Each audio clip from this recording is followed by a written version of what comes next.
Delta ভ্যারিয়েন্টের কারণে corona আক্রান্ত রোগীর সংখ্যা এবং মৃত্যু হার ঊর্ধ্বমুখী। সেই ক্ষেত্রে দেখতে গেলে গর্ভবতী মা যারা আছেন তারাও করোনা আক্রান্ত হচ্ছেন, এবং সবচেয়ে অ্যালার্মিং যে বিষয়টা আমরা দেখতে পাচ্ছি, তাদেরকে আমাদেরকে হাসপাতালে নিয়ে যেতে হচ্ছে, আইসিইউতে ভর্তি হতে হচ্ছে, এবং সর্বোপরি মৃত্যুর দিকেও তাকে ঠেলে দিতে হচ্ছে। এই সময় আসলে গর্ভবতী মা যারা আছেন তাদের আসলে করোনা টিকাটা আসলে নেওয়া প্রয়োজন কিনা, যদি প্রয়োজন হয় করোনা টিকাটা আসলে কতটুকু কার্যকর, এই বিষয় নিয়ে আজকে আলোচনা করব। সুপ্রিয় দর্শক, স্বাগত জানাচ্ছি সংবাদ প্রকাশের নিয়মিত আয়োজন ডাক্তার আছেন অনুষ্ঠানে। সঙ্গে রয়েছে আমি সঞ্জি ডাক্তার শম্পা। আজকে যে বিষয়টি নিয়ে আলোচনা করতে যাচ্ছি সেটি হচ্ছে করোনা টিকার সমাচার ও গর্ভবতী মা। আর এই বিষয় নিয়ে বিশদ আলোচনা করতে আমাদের সাথে সরাসরি যুক্ত হয়েছেন ডাক্তার ফরিদা ইয়াসমিন সুমি, প্রসূতি ও স্ত্রীরোগ বিশেষজ্ঞ, সহকারী অধ্যাপক, গাইনি বিভাগ, চট্টগ্রাম মেডিকেল কলেজ। আপনাকে স্বাগত আজকের এই আয়োজনে। অনেক ধন্যবাদ, এবং আমাদের সঙ্গে যারা আছেন তাদের সকলের জন্য আমার শুভেচ্ছা। জি, প্রথমে যেটি বলছিলাম যে গর্ভবতী মা যারা আছেন করোনার জন্য আসলে তারা উচ্চ ঝুঁকির মধ্যে চলে যাচ্ছে। এই যে টিকা সম্পর্কিত বিষয় আসলে যাওয়ার আগে আমি আসলে জানতে চাচ্ছিলাম, এই যে ঝুঁকির কথা বারবার উঠে আসছে, এই সময় গর্ভবতী মারা আসলে কি ধরনের ঝুঁকিতে রয়েছেন সেটি যদি বলতেন। হ্যাঁ, ধন্যবাদ শম্পা, সুন্দর প্রশ্নের জন্য। আমার মনে হয় এটা অনেকেরই জিজ্ঞাসা থাকবে যে কি কি ঝুঁকি রয়েছে। আসলে যেগুলো এখনো পর্যন্ত যেগুলো আমাদের প্রাপ্ত গবেষণার ফলাফল যেগুলো আমাদের হাতে আছে, সেখান থেকে দেখা যাচ্ছে যে প্রথম দিকে অনেকখানি প্রায় 50% গর্ভবতী মায়েরাই কিন্তু করোনা আক্রান্ত হলেও অ্যাসিম্পটোমেটিক থাকতে পারে, অর্থাৎ তারা কোনো উপসর্গহীন থাকতে পারে। আর বাকি 50% এর মধ্যে যাদের করোনা আক্রান্ত হয়ে থাকে তাদের মধ্যে কিন্তু সিভিয়ারিটির দিকে যাওয়ার, মানে সিভিয়ার ডিজিজ ডেভেলপ করার, যেটা করোনা ভাইরাস দ্বারা যেটা হচ্ছে সেটাই সিভিয়ারিটি ডেভেলপ করার একটা সম্ভাবনা থেকে যায়। খুব বেশি সম্ভাবনাই ইদানিংকার ইয়াতে দেখা যাচ্ছে। আরেকটা যেটা প্রবলেম সেটা হচ্ছে যে মায়ের দেখা যাচ্ছে অতিরিক্ত আক্রান্ত হবার কারণে তাকে হসপিটালাইজ করতে হয়েছে, অর্থাৎ হসপিটাল অ্যাডমিশন বেড়ে যাচ্ছে, তার অক্সিজেন স্যাচুরেশন কমে গিয়ে এবং তাকে দেখা যাচ্ছে অক্সিজেন ডিপেন্ডেন্ট হতে হচ্ছে, এবং দেখা যাচ্ছে যে গর্ভবতী মায়ের করোনা হলে তার আইসিইউতে ভর্তির হার কিন্তু অন্যান্যদের চাইতে অনেক বেশি। এটা তো মায়ের ব্যাপারটা আছেই, তাছাড়া যেটা সবচেয়ে সমস্যা হয় সেটা হচ্ছে যে গর্ভকালীন সময় করোনা আক্রান্ত হলে প্রিম্যাচিউর ডেলিভারি হতে পারে, দ্যাট ইজ অকালপক্ষ শিশু জন্ম নিতে পারে। আর স্বাভাবিকভাবে শিশুরও হসপিটালাইজেশন, শিশুটিরও তখন আইসিইউ সাপোর্ট লাগবে, এবং আলটিমেটলি আমাদের কিন্তু দেখা যাচ্ছে যে পেরিনেটাল ডেথ যেটা আমরা বলে থাকি, অর্থাৎ নবজাতক মৃত্যুর হার কিন্তু এতে বেড়ে যাচ্ছে। প্রিম্যাচিউর ডেলিভারি ছাড়াও আরো যেটা সমস্যা দেখা গেছে যে গর্ভের শেষের দিকে, অর্থাৎ প্রসবের সময়, ওই সময় যদি করোনা আক্রান্ত হয় তাহলে কিন্তু তার প্রি এক্লাম্পসিয়া, যেটাকে আমরা উচ্চ রক্তচাপ জনিত যে সমস্যা প্রি এক্লাম্পসিয়া রয়েছে, যেখান থেকে মায়ের এক্লাম্পসিয়া অর্থাৎ খিঁচুনির মতো একটি ভয়াবহ রোগের শিকার হতে হয়, সেই ব্যাপারটার কিন্তু সম্ভাবনা থেকে যায় যদি গর্ভবতী মা করোনা আক্রান্ত হন। এছাড়া যারা গর্ভবতী মা তাদের সঙ্গে অন্যান্য কোমরবিডিটিস আছে, যেমন উচ্চ রক্তচাপ, ডায়াবেটিস, তারপরে স্থূলতা, এগুলো যদি থাকে তাদেরকে দেখা যায় তাদের বেলায় যদি করোনা আক্রান্ত হলে অনেক বেশি সিভিয়ারিটির দিকে নিয়ে যাবে ডিজিজটাকে, এবং মাতৃ মৃত্যুর ঝুঁকি পর্যন্ত এতে রয়েছে। শম্পা, আসলে এই ঝুঁকির গুলো কথা বলছিলেন, যদি আমরা একটু লম্বা ভাবে টানি, এগুলো ঝুঁকি তো থাকবেই।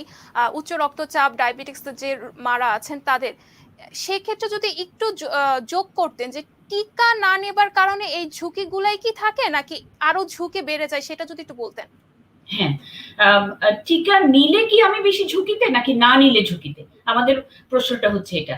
আসলে এই মুহূর্তে এখান থেকে বলা যেতে পারে যে এ নিয়ে আর সন্দেহের অবকাশ নেই, কারণ অলরেডি আপনারা জানেন যে royal college of obstetrics and gynaecology, তারপর হচ্ছে জেসি ভিআই যেটা আছে, অর্থাৎ joint committee of vaccination and immunisation, এবং যে আমরা এনএচএস দেখি, তাছাড়া ব্রিটিশ ফোরাম যেগুলো আছে, তারা সবাই একজোট হয়েছে, এবং CDC, centre for disease control, এটা ইউএস এর প্রতিষ্ঠান, সিডিসি এবং আরসিওজির মতো প্রতিষ্ঠান, বিশ্ব স্বাস্থ্য সংস্থাগুলো, তারা কিন্তু এটার রিকমেন্ডেশন দিয়েছে যে টিকা নেওয়াটা গর্ভবতী নারীর জন্য অনেক বেশি নিরাপদ।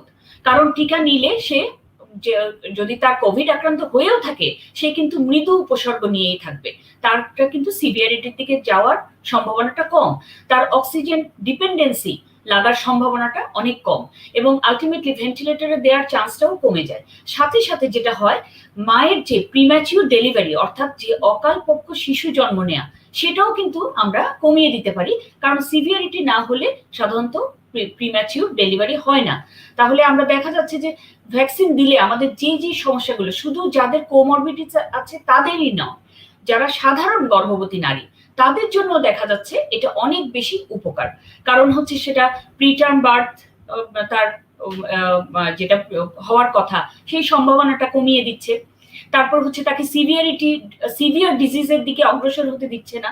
এই কারণগুলোর সাথেই আসলে জড়িত যে টিকা কেন দিব, আর টিকা না দিলে আমার যেটা হবে, টিকা ছাড়া যদি একজন গর্ভবতী নারী থাকেন, তিনি যদি কোভিড আক্রান্ত হন, তার কিন্তু সমূহ সম্ভাবনা রয়েছে যে অতি দ্রুত তাকে দেখা যাবে আইসিইউ সাপোর্ট লাগবে, ভেন্টিলেশন সাপোর্ট লাগতে পারে।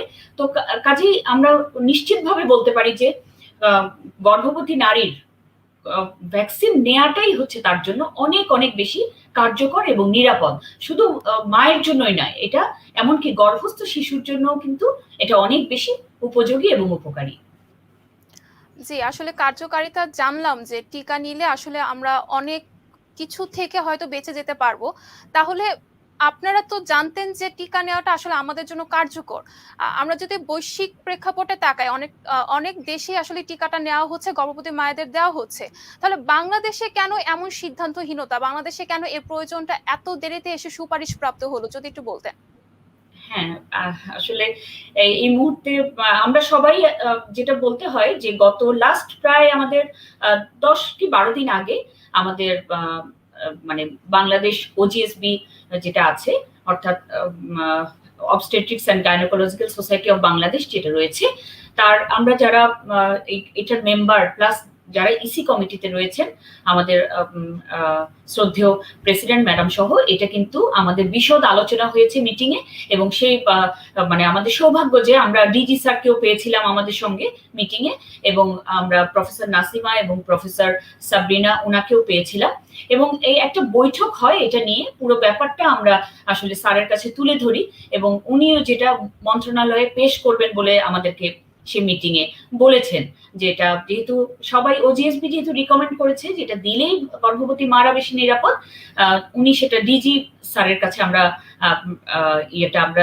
একটা কি বলবো অ্যাপ্লিকেশন দিয়েছি, এবং সেটা কিন্তু মন্ত্রণালয়েও কিন্তু প্রেরণ করা হয়েছে। এখন সেটা অপেক্ষা। আমি বলবো যে এটা ইনডিসিশন আসলে ব্যাপারটা ঠিক না।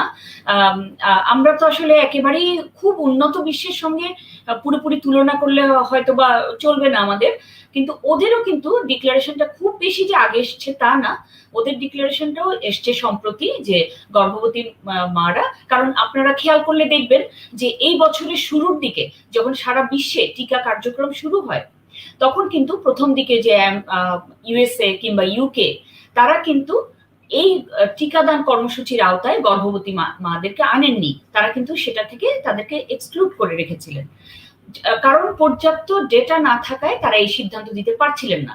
কিন্তু এতটা সময় পেরিয়ে এসে যখন দেখা যাচ্ছে যে আমাদের দেখা যাচ্ছে ইউএসএ তে প্রায় 3.5 থেকে 4.5 হাজার গর্ভবতী নারী টিকা নিয়েছেন, তারপরে হচ্ছে ইউকে তেও নিয়েছেন। এদের যে ফলাফলটা বা এদের দেওয়ার পরে, কারণ আমাদের আসলে মেডিকেল সায়েন্সটা এমন যে আমার প্রমাণ হাতে নিয়ে আমাকে কথা বলতে হবে, তো সেই প্রমাণটাই কিন্তু আমাদের কাছে যে অনেক বেশি আগে এসছে তা নয়। আর আমরাও কিন্তু খুব মানে শিগগিরই একেবারে দেরি না করে কার্যকর পদক্ষেপ নিয়েছে আমাদের ওজিএসবি থেকে, এবং সেটা আমার মনে হয় প্রপার চ্যানেলে মাননীয় মন্ত্রী মহোদয়ের কাছে হয়তো সেটা পৌঁছে যাবে। এখানে দ্বিধার ব্যাপার বলবো কি, আসলে কিন্তু জিনিসটা একটা জিনিস দেশে সরকারিভাবে ইম্পোজ করতে গেলে অনেক কিছু কিন্তু ভেবে চিনতে বিভিন্ন একটা সমন্বয় করে আসলে এটা আমাদেরকে সার্ভিসটা দিতে হবে। আপনারা এর মধ্যে দেখেছেন যে গণটিকা কর্মসূচি নিয়েও কিন্তু একটু ঝামেলার মধ্যে আমরা পড়ে গেছি একটা। এখন এই সিচুয়েশনে গর্ভবতী নারীদেরকে তারা নিবেন কিনা, নিলেও কেমন করে নিবেন, কারণ তাদেরকে নিয়ে কিন্তু কোনো রকম আমরা জানি যে আমি স্বাভাবিক একজন টিকা নিতে গেলাম, আর একজন গর্ভবতী নারীকে টিকা দেওয়ার ব্যাপারে কিন্তু একটু কিছুটা হলেও আমাদের তার প্রতি যত্নশীল হতে হবে। সে 4-5 ঘন্টা দাঁড়িয়ে কিউতে দাঁড়িয়ে সে দিতে পারবে না। আমার মনে হয় কি এটা মুখে বললেই তো হবে না, এটার জন্য একটা সেট আপ রয়েছে। একটা জিনিস ইমপ্লিমেন্ট করতে গেলে আমি বললাম যে কালকে থেকে গর্ভবতী নারীকে দিব, কিন্তু আমি যদি সেই রিসোর্স পার্সন, তারপর হচ্ছে আমার যে লজিস্টিক্স সাপোর্ট, সেগুলো যদি আমি রেডি না করি, আমার মাকে তো তখন 10-12 ঘন্টা দাঁড়িয়ে থাকতে হবে, তার কষ্ট হবে, এটা তার জন্য এবং শিশুর জন্য দুটোর জন্যই মারাত্মক ক্ষতিকর। আমার মনে হয় যে মন্ত্রণালয় সঠিক সিদ্ধান্তই নিবেন, মন্ত্রী মহোদয় আমাদের। কারণ কি একটা জিনিস উনি পুরো জিনিসটা সেট আপ না করে একটা ঘোষণা দিয়ে দিলে কিন্তু আমরা এটার ইতিবাচক পদক্ষেপটা আমরা দেখতে পাবো না তখন। জি, আসলে গণটিকার কথা উল্লেখ করলেন। যদি আজকে আমাদের সংবাদ প্রকাশের প্রতিবেদকের মাধ্যমে যে বিষয়টা আসলে উঠে এসেছে, সেটি হচ্ছে সময়ের আগে গণটিকা কার্যক্রমে যে টিকাগুলো প্রতিটা কেন্দ্রে রয়েছে, টিকাগুলো শেষ হয়ে যাচ্ছে।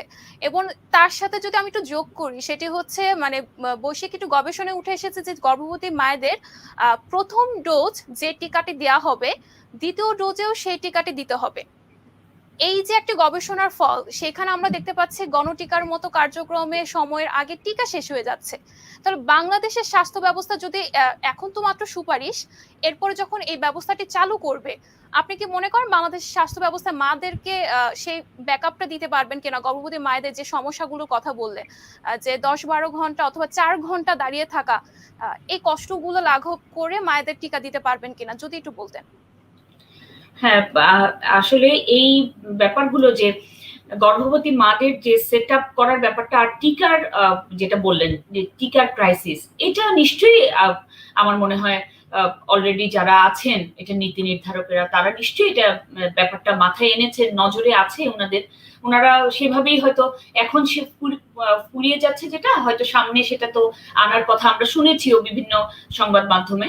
তো আমার মনে হয় কি টিকার ব্যাপারটা তো এটা সম্পূর্ণ একটা অ্যাডমিনিস্ট্রেটিভ ব্যাপার, তারা নিয়ে আসলে ইমপ্লিমেন্ট করাটা কিন্তু তেমন একটা কঠিন হবে না। এবং সেটার জন্য যেটা করতে হবে, যেখানে তাদেরকে অনেক বেশি সেন্টারে তো তাদেরকে দেওয়া যাবে না, তাদের সেন্টারটা হবে লিমিটেড, কিন্তু আমরা যাতে খুব অল্প সময়ের মধ্যে তাদেরকে দিয়ে ছেড়ে দিতে পারি, আমাদেরকে এই ধরনের একটা ব্যবস্থা কিন্তু রাখতে হবে। আর হচ্ছে টিকার ব্যাপারটা দেখা যাচ্ছে যে এই ফাঁকে আমি একটু বলি যে যেগুলো আমাদের ফলাফল তথ্যপত্র আমাদের হাতে এসছে, সেটা হচ্ছে যে গর্ভবতী মায়ের দেখা গেছে যে করোনা টিকা যারা নিয়েছেন, কেউ হয়তো তিনি জানতেন না তিনি ক্যারি করছেন, তিনি টিকা নিয়েছেন, কিন্তু পরবর্তী মুহূর্তে দেখা গেল যে তিনি প্রেগনেন্ট। তো এই ক্ষেত্রে বলা হয়েছে যে এটাতে একেবারেই ওয়ারিড না হতে, কিংবা তাকে যে গর্ভপাত ঘটিয়ে ফেলতে হবে সে ধরনের কোনো ব্যবস্থাও নিতে বলা হয়নি, বরং তার সেটা রান করবে এবং তার সেকেন্ড ডোজটা তার যথাসময়ে, অর্থাৎ 8 to 12 উইকস পরে সে যখন প্রাপ্য সেটা সে পাবে। এটা হচ্ছে যদি কেউ না জেনে থাকে যে সে প্রেগনেন্সি আছে সেটার ক্ষেত্রে। আর কেউ যদি ফার্স্ট ট্রাইমেস্টারে নিয়ে ফেললো, সেক্ষেত্রেও কিন্তু বলা হয়েছে কোনো সব ওয়ারিড হওয়ার কিছু নেই, জাস্ট সেকেন্ড ডোজটা সে তার সময় মতো নিবে। তবে সবচেয়ে যেটা আমাদের নজরে এসছে সেটা হচ্ছে আমরাও প্রতিনিয়তই এই ধরনের পেশেন্ট পাচ্ছি যে থার্ড ট্রাইমেস্টারে, আমরা জানি যে গর্ভকালীন যে সময়টাকে আমরা যদি 3টা পর্যায়ে ভাগ করি, প্রথম, দ্বিতীয়, তৃতীয় পর্যায়ে, দেখা যাচ্ছে তৃতীয় পর্যায়ে যদি কোনো গর্ভবতী নারী করোনা আক্রান্ত হন, তাহলে সেটা অত্যন্ত ভয়াবহ আকার ধারণ করে এবং সেখান থেকেই দেখা যায় মাতৃমৃত্যু, শিশু মৃত্যুর হারটাও অনেক অনেক বেশি। যে কোনো এখন বলা হচ্ছে আরসিওজি বলেন, সিডিসি বলেন, এনএইচএস প্রত্যেকেই বলছে যে আপনারা কোনো ট্রাইমেস্টার বিবেচনা করার দরকার নেই, কি টিকা নিচ্ছেন সেটাও বিবেচনা করার দরকার নেই, আপনি যখনই অ্যাভেলেবিলিটি দেখবেন তখনই আপনি টিকা নিয়ে নেবেন। এবং দ্বিতীয় ডোজও কিন্তু একইভাবেই, যে আপনার প্রসবকালীন সময় বা প্রসব পরবর্তী সময় এসব ভাববার দরকার নেই, আপনি সেকেন্ড ডোজের মতোই যে শিডিউল অনুযায়ী সেটাই নিতে হবে। আর হচ্ছে যেটা কথা যে এই থার্ড ট্রাইমেস্টার এবং সেকেন্ড, আর এখানে যে টিকার কথাটা আমি বললাম যে কোনো ট্রাইমেস্টারে দেওয়া যাবে, এখানে কিন্তু আবার একটা ব্যাপার আছে, যেটা আমাদের হাতে রেজাল্ট এসছে, অর্থাৎ আমরা যেটা একটা কি বলবো গবেষণার ফলাফল যেটা পেয়েছি, সেই ক্ষেত্রে আমরা দেখতে পাচ্ছি যে ওখানে ওরা শুধুমাত্র ফাইজার এবং মডার্না টিকার ক্ষেত্রে, এই দুটো ভ্যাকসিনের ক্ষেত্রেই কিন্তু এই ট্রায়ালটা আসলে হয়েছে, কারণ বিদেশে ওরা এই টিকাটাই প্রোভাইড করেছে গর্ভবতী মাদেরকে, তাদের আউটকাম ওরা দেখতে পাচ্ছে। কিন্তু এখনো পর্যন্ত অন্যান্য টিকার ব্যাপারে কিন্তু এখনো তেমন রিকমেন্ডেশন আসেনি, তবে দুই একটা পেপারে কিন্তু জার্নালে এসছে যে ফাইজার, মডার্না এবং অ্যাস্ট্রাজেনেকাকেও তারা এখানে যুক্ত করেছে। আবার এমন যদি হয় যে কোনো নারী অ্যাস্ট্রাজেনেকার টিকা আগে পেয়েছেন, তারপরে হচ্ছে ওনার যখন সেকেন্ড ডোজ, ওই সময় উনি গর্ভবতী হয়ে গেছেন, অনেকেই আমাকে প্রশ্ন করে যে আমি তো আগে গর্ভবতী ছিলাম না, এখন আমি গর্ভবতী হয়েছে, এখন কি করব? আপনারও কোনো ঘাবড়ানোর কিছু নেই এখানে। আমাদের সায়েন্টিস্ট এই ব্যাপারে আমাদেরকে অ্যাসিওর করেছেন যে উনি সেকেন্ড ডোজ ঠিক সময় মতোই নিবেন। কারণ আমাদের হচ্ছে কি একটা ব্যাপার দেখতে হয়, রিস্ক বেনিফিট রেশিওটা আমাদেরকে দেখতে হবে, অর্থাৎ অনুপাত দেখতে হবে আপনাকে, ঝুঁকি এবং নিরাপত্তা, এই দুটোর কোনটার অনুপাত আসলে কতদূর। যদি এমন হয় যে হ্যাঁ করোনা টিকার কারণে হয়তো ওর কিছু উপসর্গ হচ্ছে, কিছু হয়তো কোনো কমপ্লিকেশন আছে কিনা, করোনা টিকার আসলে কোনো পার্শ্ব প্রতিক্রিয়া এখনো পর্যন্ত জানা যায়নি, মায়ের উপরেও না এবং গর্ভস্থ শিশুর উপরেও এখনো পর্যন্ত যা জানা গেছে যে কোনো হার্মফুল ইফেক্ট নেই মায়ের কিংবা গর্ভস্থ শিশুর দুজনেরই। কাজেই যে কোনো ট্রাইমেস্টারে নেওয়ার কথাটা বলা হলেও এখানে নেওয়া হচ্ছে শুধুমাত্র মডার্না এবং ফাইজার, আর ক্ষেত্র বিশেষে অ্যাস্ট্রাজেনেকা, এই তিনটা ভ্যাকসিন। বাকিগুলোর কিন্তু এখনো ট্রায়াল আমাদের হাতে আসেনি। আর একটা মেসেজ আমি দিতে চাই যে অনেকে ভয় পাচ্ছে যে টিকা নিবে, টিকার মধ্যে তো আসলে ভাইরাসটাই ঢুকিয়ে দিই আমরা। এখানে কিন্তু এই ইয়েটা হচ্ছে, এটা লাইভ অ্যাটেনুয়েটেড ভ্যাকসিন না, অর্থাৎ এখানে জীবিত অবস্থায় ভাইরাসটিকে ঢুকানো হচ্ছে না। কাজেই এই টিকাটি গর্ভস্থ শিশু কিংবা মায়ের কিন্তু কোন রকম ক্ষতি করে না, যেটা এমআরএনএ ভ্যাকসিন বলে থাকি আমরা। এটা আসলে তাদেরকে দুজনকেই কাউকেই ক্ষতিগ্রস্ত এখনো পর্যন্ত কোনো ধরনের গবেষণা তথ্য পাওয়া যায়নি। দেখা গেছে তারা নিরাপদে আছে, নিরাপদে প্রসব হয়েছে। সবচেয়ে যেটা বেনিফিশিয়ারি হয়েছে যে প্রিম্যাচিউর ডেলিভারি অর্থাৎ প্রিটার্ম বার্থটা কমিয়ে দেয় করোনা টিকা দেওয়ার মাধ্যমে। এটা কিন্তু আমাদের দুজনের জন্য, মা শিশু দুজনের জন্য কিন্তু অনেক বেশি আমরা বেনিফিশিয়ারি এই ক্ষেত্রে। জি, আসলে গর্ভবতী অবস্থায় ৩ টি স্তরের কথা বললেন। যদি একটু বাংলাদেশের দিকেই তাকাই এবং বাংলাদেশে যে আ অবস্থাটি আমরা এই মুহূর্তে অনেকগুলো ফলাফলই উঠে এসেছে যে মায়েদের কথা বললেন যে টিকা নেবার পরে তারা গর্ভবতী হয়েছেন। এরকমও হয়েছে যে কিছু মায়েরা আছে যে ১ম স্তরের গর্ভাবস্থা, আ সেই সময় তারা টিকাটি নিয়েছেন কারণ আসলে ওই জায়গায় যে পত্রটি থাকে, যে পত্রটি দেখিয়ে তারা টিকাটি নেয়, সেখানে আসলে তথ্যের গ্যাপ ছিল। এই যে তারা টিকাটি নিয়ে নিচ্ছে এবং সেখানে আমরা আপনার কথায় যে বিষয়টা উঠে এসেছে যে আ বাইরের দেশগুলোতে AstraZeneca, Pfizer এবং Moderna টিকার একটি গবেষণার ফল বেরিয়েছে এবং তারা যদি Sinopharm টিকাটি নিয়ে থাকে কোনো অসুবিধা হবে কিনা যদি একটু বলতেন? হ্যাঁ, আসলে অসুবিধা হবে কিনা এটা কিন্তু এখনো নিশ্চিত করে বলা যাচ্ছে না। কিন্তু যেহেতু আমাদের হাতে আসেনি যে এটা নিরাপদ, কাজেই এটা আমরা ব্যবহার করতে পারি না। আমাদের উচিত নয়। কারণ আমার তো গবেষণালব্ধ ফলাফল আসেনি যে এটা দেওয়ার ফলে মা এবং শিশু নিরাপদ ছিল। এই ফলাফল না আসা পর্যন্ত আমাদেরকে হয়তোবা অপেক্ষা করতে হবে এটার জন্য। জি, আসলে এবার পরিচর্যার দিকেই যাব। যে মারা আসলে টিকা নেননি, আ এই সময় আসলে ওই মায়েদের আসলে কেমন ধরনের পরিচর্যা এবং নিজের দিকে কোন ধরনের খেয়ালটি রাখা উচিত যদি একটু বলতেন? হ্যাঁ, যেকোনো আসলে গর্ভাবস্থা যেটা, সেটা হচ্ছে একজন স্বাভাবিকের চাইতে একজন গর্ভবতী মায়ের রোগ প্রতিরোধ ক্ষমতা বা ইমিউনিটি কিন্তু কম থাকে। অর্থাৎ আমি যে রোগে সহজেই আক্রান্ত হব না, একজন গর্ভবতী মা কিন্তু অতি সহজেই সেই রোগে আক্রান্ত হয়ে যাবেন। এটাকেই আমরা যেটা বলি যে ইমিউনিটিটা একটু কমে যায় এই সময়। তো এই ক্ষেত্রে যেটা করতে হবে, ইমিউনিটি কমে গেলে শুধুমাত্র করোনার বললে কিন্তু না, এখন যে মহামারীর সিজন সেটার জন্য কিন্তু না, এমনিতেও কিন্তু একজন গর্ভবতী নারীর রোগ প্রতিরোধ ক্ষমতা কম থাকে এবং যেকোনো রোগ দ্বারাই তিনি কিন্তু অতি সহজে আক্রান্ত হতে পারেন এবং আক্রান্ত হলে সেটা কিন্তু ভয়াবহ দিকে চলে যেতে পারে অতি দ্রুত, কারণ তার রোগ প্রতিরোধ ক্ষমতাটা কম। কাজেই তাকে শুধুমাত্র করোনা ভাবলেই হবে না, যে কোনো রোগের জন্যই কিন্তু তিনি ভালনারেবল। আর এখন তো প্যান্ডেমিক আছেই, সেটা তো অনেক বেশি আমরা জানি যে গর্ভবতী মায়ের করোনা হলে সেটা কিন্তু অতি সহজে অতি দ্রুত সিভিয়ারিটির দিকে চলে যায়, যেটা কিন্তু আমরা আগে যখন করোনার আগে এমনি নর্মাল ইনফ্লুয়েঞ্জা বা যেগুলো ফ্লু বলে থাকি আমরা, সেগুলোও কিন্তু মারাত্মক আকার ধারণ করে স্বাভাবিকের চাইতে একজন গর্ভবতী মায়ের ক্ষেত্রে অনেক বেশি। এটা গেল হচ্ছে তার সাবধানতার ব্যাপারটা, যেহেতু তার রোগ প্রতিরোধ ক্ষমতা কম, কাজেই তিনি যতটা সম্ভব এক্সপোজড হবেন না। তিনি বাইরের কমিউনিটির সাথে বা তাকে আসলে আমরা যেটা বলি আমার প্রেগনেন্ট মহিলাদেরকে যে আপনি রুমিন হয়ে থাকবেন, একেবারেই রুমিন হবেন। এই রুম থেকে কেউ যদি এখানে ঢুকতেও হয় তাকে প্রপার স্টেরিলিটি মেনটেন করে তারপর ঢুকতে হবে। অর্থাৎ বাইরের লোকের সংস্পর্শে উনি আসবেন না, বাইরের লোকও এসে ওনার রুমে ঢুকতে পারবেন না, তারা ফর্মালিটিস সব সেরে তারপরে আসতে পারবেন। তিনি যতটা সম্ভব কম বাইরে যাবেন। যদি সম্ভব হয় কিছু কিছু এন্টিনেটাল চেক আপ উনি ঘরে বসে জুমে যদি ওনার স্পেশালিস্ট প্রেফার করেন তাহলে সেটাও কিন্তু উনি এন্টিনেটাল চেক আপের যে গাইডলাইনটা সেটার ক্ষেত্রে সবগুলো ফিজিক্যালি তাহলে আর যেতে হচ্ছে না, যদি তিনি সেটা অনলাইনে সেরে ফেলতে পারেন। এইভাবে ওনার যেটা করতে হবে বাইরের সঙ্গে কন্ট্যাক্টটা যোগাযোগটা অনেক কমিয়ে দিতে হবে এবং মাস্ক তো অবশ্যই ব্যবহার করতে হবে। আর যেটা সবচেয়ে দরকারি সেটা হচ্ছে যে একটা আমাদের আসলে স্বাস্থ্য তো দুই ধরনের, একটা তো হচ্ছে আমাদের ফিজিক্যাল হেলথ আর একটা হচ্ছে মেন্টাল হেলথ। তাহলে শারীরিক স্বাস্থ্যের জন্য মা যেটা করবেন সেটা হচ্ছে সেগুলো তো আছেই যে প্যান্ডেমিক থেকে বাঁচার জন্য তিনি কিছু প্রিকশন নেবেন, কিন্তু তার এই ক্ষেত্রে কি কি চর্চাগুলো করবেন এই সময়? তিনি পুষ্টিকর খাবার খাবেন, তিনি একটু বাড়তি খাবার খাবেন, তারপর হচ্ছে প্রপার হাইজিনটা পার্সোনাল হাইজিনটা মেনটেন করবেন। আর হচ্ছে যেটা প্রতিদিন আমাদের খাদ্য তালিকায় যেমন প্রথম ট্রাইমেস্টারে আমরা বলি ফলিক অ্যাসিড সমৃদ্ধ খাবার খেতে এবং পরবর্তীতে জিঙ্ক, আয়রন এবং অন্যান্য ভিটামিন সি এই ধরনের এনরিচ ফুড এবং ওষুধ আমরা কিন্তু মাকে দিয়ে থাকি, কারণ তার রোগ প্রতিরোধ ক্ষমতা কম, এটার সঙ্গে যাতে সে কোপ আপ করতে পারে, যাতে তার শরীরে কোনো আক্রান্ত হলে তার শরীর যাতে ফাইট করতে পারে। আমরা বলে থাকি যে ইমিউনিটি বাড়ানোর পদ্ধতি হচ্ছে খুব ভালো অর্থাৎ ব্যালেন্সড ডায়েট, প্রপার নিউট্রিশন হতে হবে।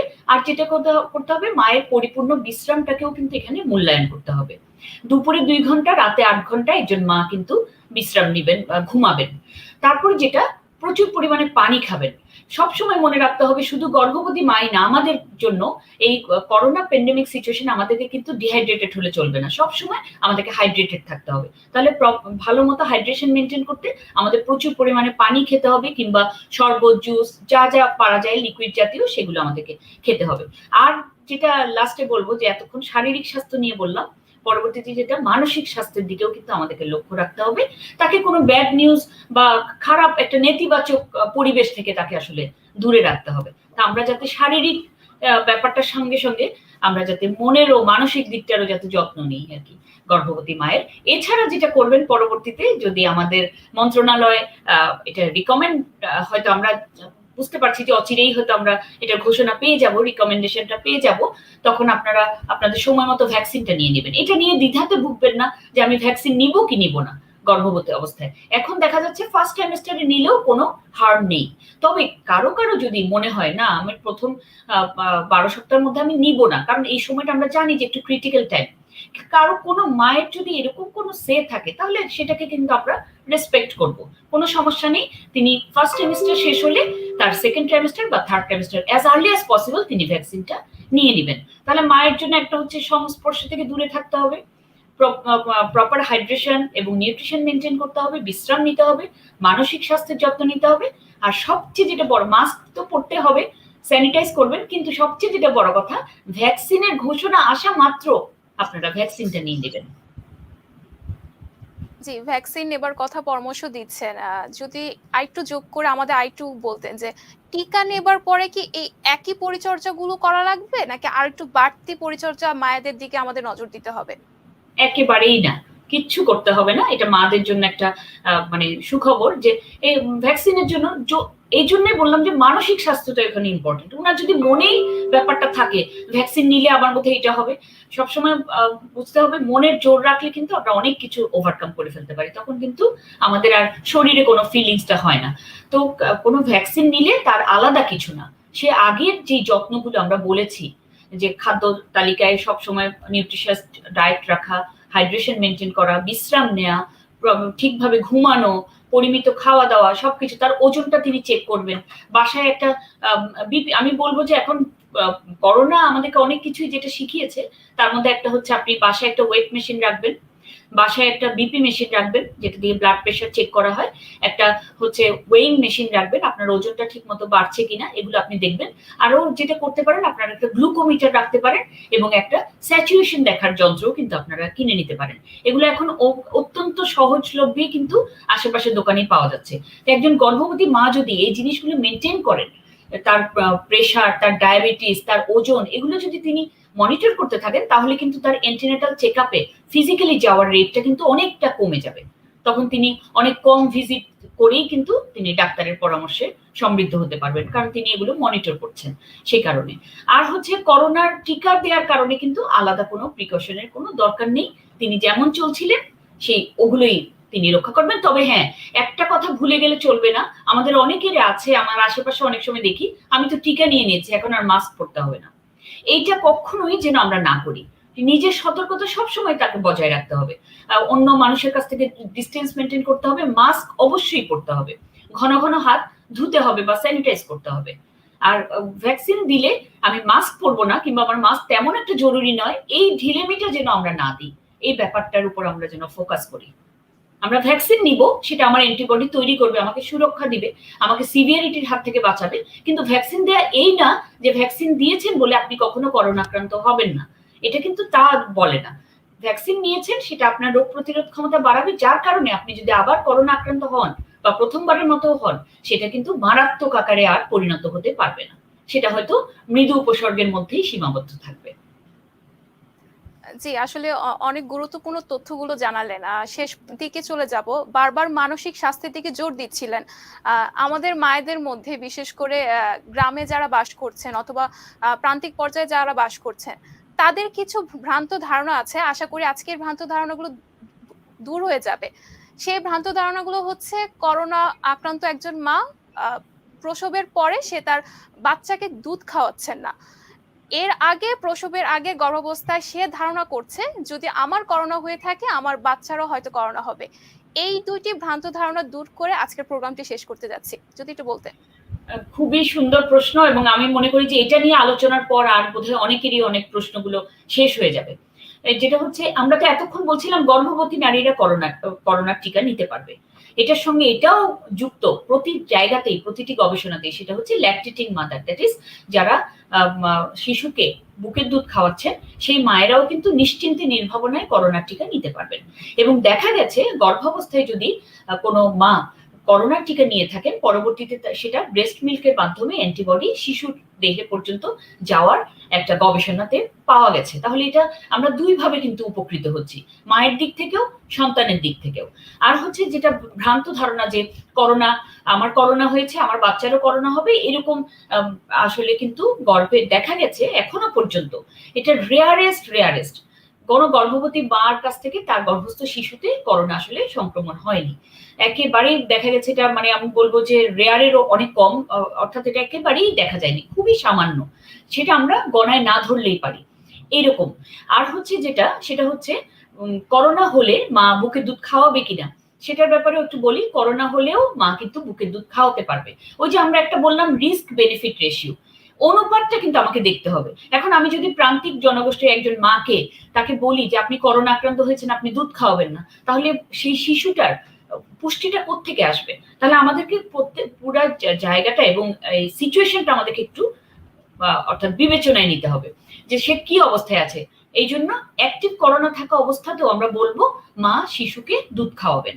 এতে কিন্তু যতটা না ক্ষতির সম্ভাবনা না খাওয়ালে, তার চেয়ে কিন্তু খাওয়ালে যতটা ক্ষতির সম্ভাবনা থাকবে, না খাওয়ালে কিন্তু থাকবে তার চাইতে অনেক অনেক বেশি গুণ। কাজেই আমরা দুধ খাওয়ানোর ব্যাপারে কোনো রকমের আমরা কুসংস্কারে মানবো না। আমরা কিন্তু করোনা আক্রান্ত মাকেও আমরা বলছি যে প্রপার হাইজিন মেনটেন করে, মাস্ক ব্যবহার করে, এবং তার কাছ থেকে যে অথবা ব্রেস্ট পাম্পের সাহায্যে তার দুধটা নিয়ে যেন মায়ের বুকের দুধটাই যেন শিশুকে খাওয়ানো হয়। মা যদি বেশি সিভিয়ারলি অ্যাটাক্ট থাকে, সেক্ষেত্রে তার ব্রেস্ট পাম্পের মাধ্যমে তার মিল্কটা নিয়ে কিন্তু বাচ্চাকে ফিড করানো যাবে। এটা হচ্ছে আরেকটা ভ্রান্ত ধারণা যেটা বললো যে সেটা হচ্ছে শম্পা, আরেকটা ভ্রান্ত ধারণার কথা কি বললা? যে প্রসবের পরে বাচ্চার দুধ খাওয়ানোর হ্যাঁ, কথা তো বললেন। আরেকটি হচ্ছে গর্ভাবস্থায় যখন আমার বাচ্চাটি পেটে থাকে, আমি যদি তখন করোনা আক্রান্ত হই, হ্যাঁ। তখন মায়েদের আসলে ভ্রান্ত ধারণাটা থাকে যে আমার বাচ্চারও হয়তোবা করোনা হয়ে যাবে। আচ্ছা, এটাই বলছিলাম যে এটা রেয়ারেস্ট। একেবারেই এটা গবেষণায় দেখা গেছে করোনা আক্রান্ত মায়ের কিন্তু গর্ভস্থ শিশু করোনা আক্রান্ত হচ্ছে না। কাজেই আপনারা নিশ্চিন্ত থাকবেন। আপনার যেগুলো করণীয় সেই ব্যাপারগুলো কিন্তু আপনি ঠিকঠাক মতো করবেন। আমার মনে হয় কি যে টেনশনের জায়গা থেকে আমাদেরকে বের হয়ে আসতে হবে। এই যে আজকে প্রায় ২ বছর আমরা প্যান্ডেমিক মোকাবেলা করছি। আমরা যদি শুধু চিন্তাই করতে থাকতাম, টেনশনই করতে থাকতাম, তাহলে কিন্তু আমরা একটা দিনও চলতে পারতাম না। আমরা কিন্তু সবাই একত্রিত হয়ে সমন্বিতভাবে আমরা সব ধরনের চেষ্টা আমরা বলবৎ রেখেছি, যার কারণেই কিন্তু এখনো আমরা কথা বলতে পারছি, চলতে ফিরতে পারছি। আমরা যদি মানসিকভাবে ডিটোরিয়েটেড হয়ে যাই, তাহলে কিন্তু তখন উঠে দাঁড়ানোটা আমার মনে হয় অনেক শক্ত, এবং সেটা একজন গর্ভবতী মায়ের জন্য কিন্তু অনেক বেশি দরকার। কারণ দেখা গেছে করোনায় আক্রান্ত হলে একজন গর্ভবতী মায়ের, ওই যে বললাম যে হসপিটালে অ্যাডমিশনটা অনেক বেড়ে গেছে, আরেকটা হচ্ছে দেখা যাচ্ছে সিজারিয়ান ডেলিভারির হারও কিন্তু বেড়ে গেছে। তাহলে এটাও আমাদের কিন্তু একটা ফ্যাক্ট যে অপারেটিভ ডেলিভারিটা বেড়ে যাচ্ছে নর্মাল ডেলিভারির চেয়ে করোনা আক্রান্ত হলে। কাজেই আপনারা যেটা কথা, আমরা সবকিছু যাচাই বাছাই করে একটা জিনিস মতামতকে নিব। আমরা কখনোই একটা কুসংস্কারে আচ্ছন্ন হয়ে থাকবো না। সেটা হচ্ছে যে করোনা হলেও মা বাচ্চা যে করোনা আক্রান্ত হবেনি এমন কিন্তু কোনো কথা নেই। আরেকটা হচ্ছে করোনা আক্রান্ত মায়ের বুকের দুধ সবকিছু মেনটেন করে, তার হাইজিন মেনটেন করে এবং স্টেরিলাইজেশন মেনটেন করে কিন্তু মা তার বাচ্চাকে বুকের দুধ খাওয়াতে পারবে। অন্তত পক্ষে সে ব্রেস্ট পাম্পের সাহায্যে হলেও তার বুকের দুধটা নিয়ে অন্য কারো মাধ্যমেও বাচ্চাকে সে দুধটা খাওয়াতে পারবে। বুকের দুধে করোনা ভাইরাস সিক্রেট হয় না, এটা একেবারে পরীক্ষিত সত্য এতদিনের মধ্যে। জি, ডক্টর ফরিদা ইয়াসমিন সুমি, আপনাকে অসংখ্য ধন্যবাদ। আপনার পরামর্শগুলো আমাদের মায়েদের অবশ্যই কাজে লাগবে সেই আশায় আছি। আপনাকে আবারও ধন্যবাদ জানাচ্ছি এবং অন্য একটি পর্বে আপনাকে পাবো সেই আশাই করছি। হ্যাঁ, ধন্যবাদ শম্পা। আমাদের দর্শকদেরও অনেক ধন্যবাদ সংবাদ প্রকাশকে।